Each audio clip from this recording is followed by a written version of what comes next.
struggling through at times, I'm sure, overcoming, and joining us here tonight to celebrate your accomplishments. I'm honored to be with you. I also was just realizing that I could have participated since I turned 50 in November, and we were just talking about what could I give a try, maybe, which is funny to me. A senior, I'm 50, and I'm a senior. It's kind of a funny word. How do we clearly define what that means? If we were in high school again, it would mean we're near the end. Almost done. That sounds just grand, doesn't it? Let's look at some statistics. According to the CDC, from the years 2000 to 2014, the population of centenarians, those who reach 100 years and beyond, grew by 43.6%. And in 2014, the Social Security Administration said that on average, if you live to be 60, as a male you can expect to live another 21.55 years, almost to 82. And as a female, you can expect to live another 24.56 years on average, almost to 85. So let's go back to high school and break this down. If we divide life evenly, and we know that many of us will live to be over 100, how do we possibly become a senior at 50 or 60? That's a lot of years to be considered an older adult. A freshman would be maybe 0 to 18, a sophomore 19 to 37, junior 38 to 56, and then the next 25 to 50 plus years are senior years. I don't like it. And I believe we need a different perspective. Do any of you remember back when you were in high school and you had that one student who returned for a second senior year? You know the one. He was supposed to graduate with his class, but for one reason or another, he needed a little more time. When I was in school, we called it a fifth year senior. But my kids had a better term to describe this student. They would say, he's doing a victory lap. So I am here today to encourage you to think about your victory lap. In America, sadly, we sometimes witness quantity of life without clear evidence of quality of life. And doesn't living longer sound so much better when we are healthy, independent, and fully engaged? We know that health is not simply the absence of disease. Being well has many dimensions. There's physical wellness. This is what we often think of when we think about health. It's our functional status, things like mobility, strength, balance, flexibility, and stamina. But the people I know who truly understand and study fitness tell me that 70 to 90% of fitness is about what you put into your body. Physical health is more complex than going to the gym. We cannot exercise away a bad diet. We also know more and more about chronic illnesses caused by inflammation.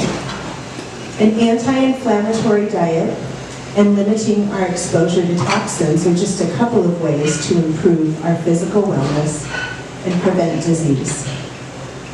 There's intellectual wellness. Are you committed to being a lifelong learner? I read a while back that the people who remain the most interesting throughout life are those who remain the most interested. We all know that person who has all the answers and is willing to interject them into any conversation. And we all know that person who engages in meaningful conversations and asks a lot of really great questions, and what different experiences those are. Active listening and active learning are attractive at every age. Occupational wellness. Many of you are still likely working. Retirement at age 62 is no longer a reality for many Americans. But if we are healthy and active, work may still provide a great sense of purpose and satisfaction. My mom is 74, and she works circles around me. It is said that about 1/3 of human life is spent at work, so finding work that provides fulfillment is important to living well. Spiritual wellness. Our spiritual wellness is just so personal. For some, this means belonging to and participating in church. For others, it may be a sense of connectedness that includes meditation or time in nature.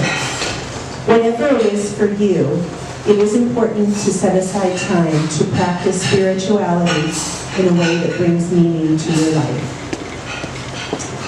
Next is environmental wellness. This is our connection to the natural world, and it has so much impact on our perspective.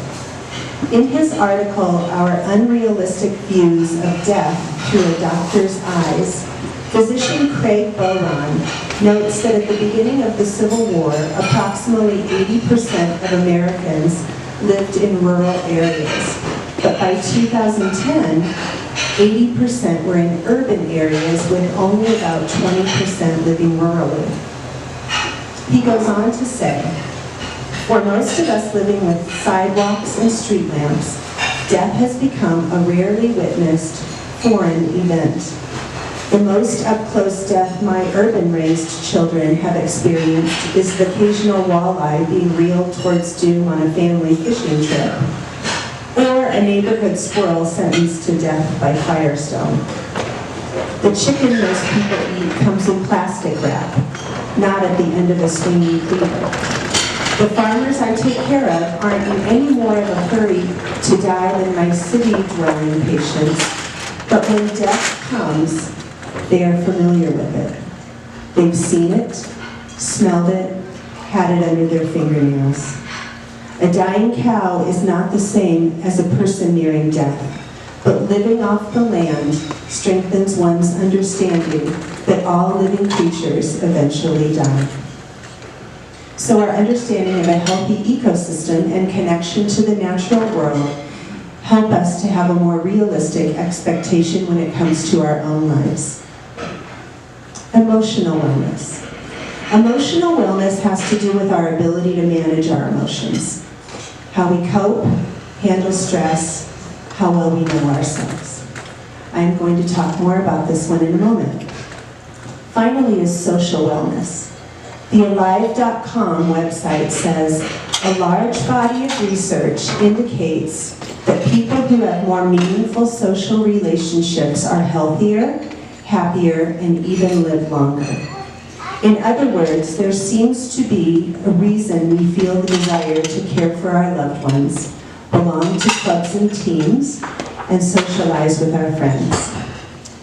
And without emotional wellness, that ability to cope, handle stress, and manage our emotions, we will struggle to find meaningful social connections. And then if we get stressed from not feeling connected, you get what I mean. Those two are pretty intertwined. I have worked as a social worker and nursing home administrator before becoming the executive director at the Legacy Lodge in Jackson Hole, which is an independent and assisted living community. A number of years ago, I was attending a conference with a colleague who sat through a presentation in which the presenter said that a group of seniors were asked about Maslow's hierarchy of needs. You know Maslow, right? In his 1943 paper, A Theory of Human Motivation, psychologist Abraham Maslow used a pyramid to describe the stages of human psychological development. On the bottom level is physiological needs, things like food, water, and shelter. The next level is safety needs, physical safety, health, employment. On the third level is love and belonging, things like friendship, family, intimacy, and a sense of connection. Next is self-esteem, confidence, feelings of accomplishment, and respect for others. And finally, at the very top is self-actualization, which includes morality, creativity, ultimately achieving one's full potential. The pyramid illustrates that humans must have the basics in place in order to be able to move up the levels. Each level must be reached from the bottom up in order to ultimately achieve self-actualization. In other words, you're not going to be focused on a sense of accomplishment if you are struggling for food, water, and shelter. Those basic needs must first be met. So this group of seniors was asked, which level do you believe is the most important to reach or achieve for quality of life? And what do you think they overwhelmingly answered? Anybody have an idea? They overwhelmingly answered love and belonging. So I decided to do my own unofficial survey on Facebook with people of all ages. I asked the very same question. Which level do you believe is most important to reach or achieve for quality of life? I had 40 responses and 25 of them said love and belonging. Here are a couple of comments that were made. I work in an adult mental health office. So many of the people I see just want to know that someone cares and will listen to what they have to say. And another was, you may feed me and give me drink, and that would keep me alive, but love and belonging nourish the soul and help the spirit live. About 5 years ago, my sense of love and belonging was rocked. I went through a divorce after 22 years of marriage. It was a terribly painful time in my life.